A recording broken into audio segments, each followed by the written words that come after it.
Get a little closer to the mic. Oh, okay, sorry. Can you hear me from there? I can, yes, sir. Okay, thank you. I had Your name and where you're from. My apologies. My name is Michael Collins. I'm from here in Cranford.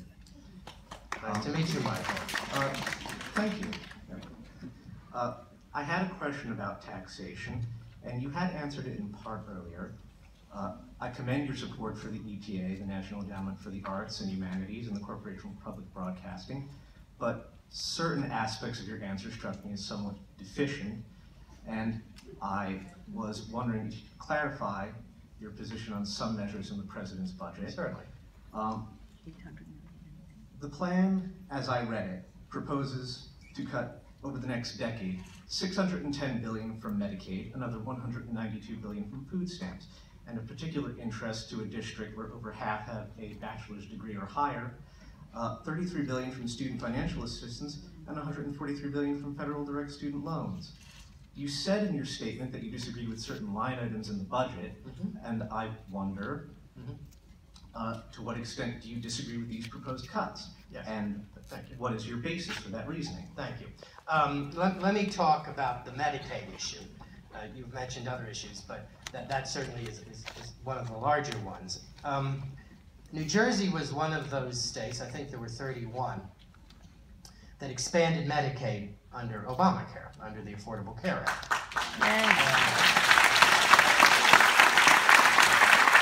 Cutting these programs to any extent.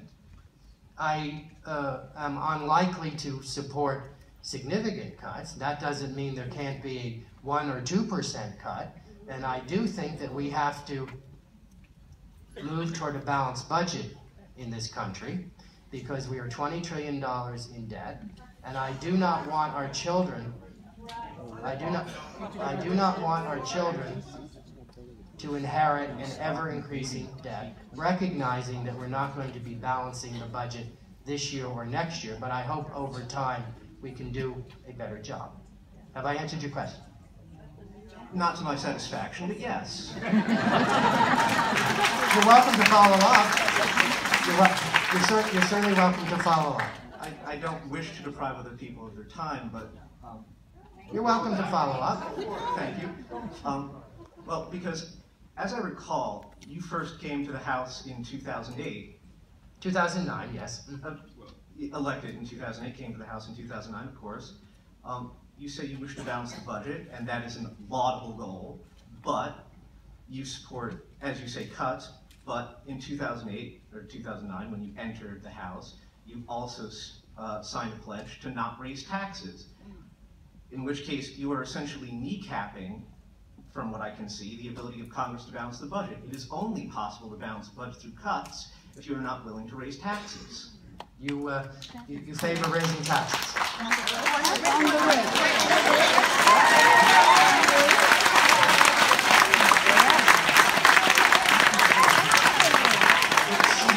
It seems to me not irrational to raise taxes upon those with incomes of several millions of dollars.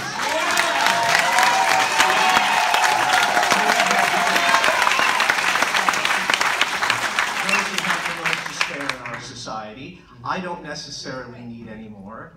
I have taken a student loan in order to finish my graduate funding, but if I never see another red cent from the government, it doesn't bother me at all.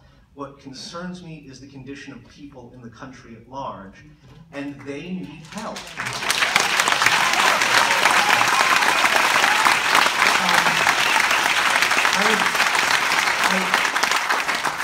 I would comment that I voted several years ago to continue the Bush tax cuts permanently for certain Americans, but not for all Americans, and the top rate went back up to 39.6%, and that affected those at the top economically, number one.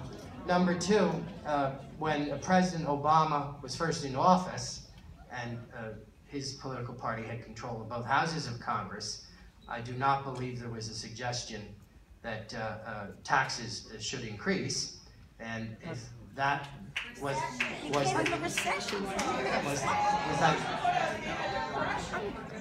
if that was the position of President Obama, and he never, in his 8 years, as I recall, suggested that we raise taxes, I do think, other than through the Affordable Care Act, where taxes were raised, I think that we should try to balance the budget. I'm not suggesting that we should lower taxes dramatically on those at the top in our society, and I will review any tax proposal that comes before me, recognizing that we have certain responsibilities, essential responsibilities, including in the areas that you have suggested. Our next question.